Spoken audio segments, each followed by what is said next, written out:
साथियों सेमेस्टर 2 के जितने भी विद्यार्थी हैं जिनका भी एईसी हिंदी है, ठीक है, आप साइंस वाले हों या फिर कॉमर्स वाले हों, आपका अगर एईसी हिंदी है तो ये वीडियो आपके लिए बहुत ज़्यादा इंपॉर्टेंट है, क्योंकि इस वीडियो में हम लोग जितने भी ऑब्जेक्टिव टाइप का क्वेश्चन है आंसर के साथ करेंगे। यानी यहाँ से आपका 5 मार्क्स कन्फर्म है। अगर आपको 5 मार्क्स चाहिए तो बस छोटा सा वीडियो है, देख लीजिएगा, ज़्यादा टाइम वेस्ट नहीं करेंगे। तो चलिए शुरू करते हैं। इससे पहले आपको क्वेश्चन कैसे आता है वो बता दिया गया था। डिस्क्रिप्शन में पूरा प्लेलिस्ट का लिंक है, आप प्लेलिस्ट पे जाके हर एक क्वेश्चन का आंसर भी देख सकते हैं, ठीक है। तो चलिए देखते हैं। पहला जो आपका क्वेश्चन है, देखिए जितने क्वेश्चन लिए गए हैं पहले तो ऑलरेडी जो आ चुका है वैसा वैसा क्वेश्चन लिए गए हैं, और कुछ कुछ जो है खुद से भी गैस करके लिए गए हैं। तो पहला क्वेश्चन हो गया कि कारक के कितने भेद होते हैं। आप बोलिएगा ये तो सिलेबस में है ही नहीं। जी हाँ, सिलेबस में नहीं है, लेकिन जो है प्रीवियस जो आपका एग्जाम हुआ था उसके क्वेश्चन पेपर में है, तो कई बार ऐसा पूछा जाता है। तो कारक के 8 भेद होते हैं, ये आपको पता ही होगा। तो ये आपको सिर्फ इतना ही लिखना है, नाम सबका लिखने का ज़रूरत नहीं है, क्योंकि जितना पूछा जाए उतना ही लिखिएगा, ज़्यादा टाइम वेस्ट मत कीजिएगा। क्वेश्चन नंबर दूसरा है कि आँख का एक पर्यायवाची शब्द लिखिए। सिर्फ एक लिखना है, हमने 3 बता दिया है, ताकि आप 3 में से कोई भी एक लिख लीजिएगा। नेत्र, नयन, लोचन, तो ये सब में से आप कोई भी एक लिख दीजिएगा। आगे क्वेश्चन नंबर तीसरा है दोस्तों कि प्रतिवेदन को इंग्लिश में क्या कहते हैं या फिर अंग्रेजी में क्या कहते हैं। तो प्रतिवेदन को जो है अंग्रेजी में कहते हैं रिपोर्ट राइटिंग, इसी को बोलते हैं प्रतिवेदन लेखन, ठीक है। आगे क्वेश्चन नंबर 14 है, क्वेश्चन नंबर चौथा बोल रहा है हिंदी व्याकरण के लेखक का नाम बताइए। तो हिंदी व्याकरण जो है उसके लेखक का नाम था कामता प्रसाद गुरु। क्या था? कामता प्रसाद गुरु दोस्तों। आगे क्वेश्चन नंबर 5वां है दोस्तों, ये भी क्वेश्चन इस टाइप का बहुत ज़्यादा पूछा जाता है। कई बार पूछेगा भाई बहन कौन सा समास है, कई बार पूछेगा माता पिता कौन सा समास है। तो दोनों जो है वो द्वित्व समास है, ठीक है, दोनों एक ही है, माता पिता हो भाई बहन हो, ठीक है। छठा क्वेश्चन है, बोल रहा है संधि के कितने भेद होते हैं। तो संधि के 3 भेद होते हैं, स्वर संधि, व्यंजन संधि और एक विसर्ग संधि, ठीक है। तो ये 3 भेद होते हैं, आपको ध्यान में रखना है। खाली आपको 3 ही लिखना है, ठीक है।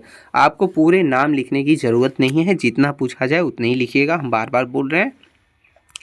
आगे क्वेश्चन नंबर 7वां है जो दोस्तों वो बोल रहा है कि आग का एक पर्यायवाची शब्द लिखिए। तो अगर क्वेश्चन में एक लिखा गया तो एक ही पर्यायवाची शब्द लिखिएगा, आपको एक से ज़्यादा लिखने से कोई फ़ायदा नहीं होने वाला। तो आंसर देखिए, हमने लिखा अग्नि, पावक, ज्वाला, तो ये तीनों में से कोई भी एक आप लिख सकते हैं, कोई दिक्कत नहीं है। आगे क्वेश्चन नंबर 8वां है जो ऑलरेडी जो है पहले पूछा जा चुका है। बोल रहा है हिंदी प्रयोग पुस्तक के लेखक का नाम बताइए। तो हिंदी प्रयोग नाम का जो पुस्तक है उसके लेखक का नाम क्या है। तो उसके लेखक का नाम है डॉक्टर हरदेव बाहरी, ठीक है, डॉक्टर हरदेव बाहरी, ये नाम है उनका।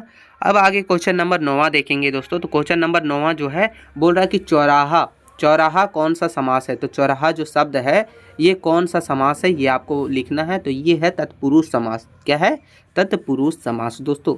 आगे क्वेश्चन नंबर 10वां है, देखिए ये सब पुरुष समास वगैरह जो है ऑलरेडी बता दिया गया। तो आप एक बार जो है लॉन्ग टाइप वाला आंसर देखिएगा तो आपको अच्छे से समझ आ जाएगा। प्लेलिस्ट में ज़रूर से ज़रूर विजिट कीजिएगा।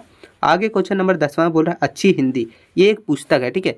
तो इस पुस्तक का लेखक कौन है। तो ये है डॉक्टर रामचंद्र वर्मा। कौन है? डॉक्टर रामचंद्र वर्मा, ध्यान रखिएगा। आगे क्वेश्चन नंबर 11 है दोस्तों, बोल रहा है समाचार लेखन के कितने ककार होते हैं। तो आपने सुना होगा, कई बार आपने समाचार लेखन का लॉन्ग टाइप आंसर किया होगा, तो उसमें भी पता होगा कि समाचार लेखन के टोटल 6 ककार होते हैं। 6 ककार ऐसे लिखा, आप ऐसे भी आंसर लिख सकते हैं, या फिर 6 ककार होते हैं। 6 ककार कौन से होते हैं। तो जैसे 6 ककार में जैसे होता है क्या, क्यों, कब, कैसे, यानी यही 6 आकार से आप जो है समाचार लिखा जाता है। आखिर क्या हुआ, कैसे हुआ, क्यों हुआ, किसने किया, कब किया, तो ये सभी 6 आकार हैं, ठीक है। आगे क्वेश्चन नंबर 12 बोल रहा है कि प्रारूपण के कितने अंग होते हैं। तो प्रारूपण जो है उसके कितने अंग होते हैं। तो इसके 3 अंग होते हैं दोस्तों, ठीक है, जिसमें शीर्षक आता है, फिर निष्कर्ष आता है, फिर एक तो और कुछ आता है, ठीक है। तो ये 3 अंग आपके प्रारूप लेखन के हैं। आगे क्वेश्चन नंबर 13 देखेंगे हम लोग। तो क्वेश्चन नंबर 13 जो है वो आपको ऑलरेडी पता होगा, बहुत ईजी है, लेकिन थोड़ा सा हमने लिख दिया है क्योंकि ये भी इंपॉर्टेंट है। बोला है कि जीवन वृत्त को अन्य किस नाम से जाना जाता है। तो इसे जो है बायोडाटा, कई बार सीवी के नाम से भी जाना जाता है, लेकिन बायोडाटा के नाम से ही जाना जाता है। यानी इसी को अंग्रेजी में बायोडाटा कहते हैं, बायोडाटा को हिंदी में ये कहते हैं, ठीक है। तो अगर आपको किसी तरह से भी घुमा के पूछे, आपको ये ध्यान रखना है। कई बार पूछ लेता है कि इसका अंग्रेजी में क्या बोलते हैं, कई बार इसको पूछ लेता है हिंदी में क्या बोलते हैं। तो ऐसे उल्टा सीधा करके पूछा जा सकता है। आगे क्वेश्चन नंबर 14 बोल रहा है कि प्रतिवेदन का प्रयोग कहाँ होता है। तो प्रतिवेदन लेखन जो है उसका प्रयोग कहाँ होता है, तो इसका प्रयोग जो है अधिकतर होता है कार्यालयीय कार्यों में, यानी कार्यालय वगैरह से रिलेटेड कोई काम हो तो वहीं होता है, ठीक है, ये ध्यान रखिएगा।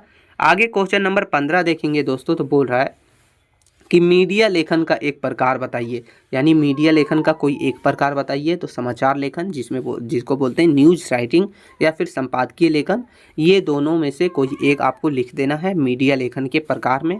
अब क्वेश्चन नंबर 16 है, बोल रहा है समास के कितने भेद होते हैं। तो समास के 5 भेद होते हैं, आपको पता ही होगा, ठीक है।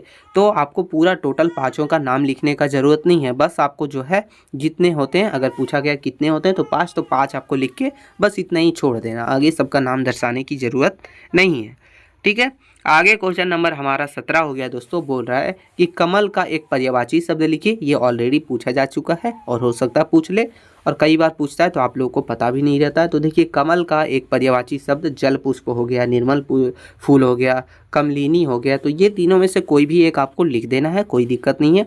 आगे क्वेश्चन नंबर 18 बोल रहा है कि हवा का एक पर्यायवाची शब्द लिखिए। तो हवा का आपको पता है वायु होता है, पवन होता है, बहुत ही ईजी है, ठीक है, बहुत ही ईजी है दोस्तों। तो ये क्वेश्चन नंबर 18 था हमारा। अब क्वेश्चन नंबर 19 की ओर चलेंगे। तो क्वेश्चन नंबर 19 है, बोल रहा है संपादक के द्वारा लिखे गए अभिलेख को क्या कहते हैं। यानी संपादक जो अपना अभिलेख लिखता है, जो लिखता है लेखन, उसे क्या बोलते हैं, तो उसे बोलते हैं संपादकीय लेखन। और कई बार आपको ऐसे भी पूछ ले कि संपादकीय लेख को अंग्रेजी में क्या कहते हैं, तो इसे बोलते हैं एडिटोरियल, ठीक है, एडिटोरियल बोलते हैं, ये ध्यान रखिएगा। देखिए किसी भी तरह से पूछा जा सकता है, 1 मार्क्स वाला, ये आप ध्यान रखिएगा। आगे क्वेश्चन नंबर 20वां और हम लोग का लास्ट है, बोल रहा है कि संचार माध्यम लेखन, ये एक पुस्तक है, ठीक है। इस पुस्तक के लेखक कौन थे, तो ये थे डॉक्टर अर्जुन तिवारी, ठीक है। तो ये क्वेश्चन आपका 20वां है, यानी हमने टोटल 20 ही क्वेश्चन लिया है। अगर यही 20 क्वेश्चन आप अच्छे से कर लेते हैं तो आशा मानिए कि आपका 5 नंबर जो है वो यहाँ से आपको मिल ही जाएगा।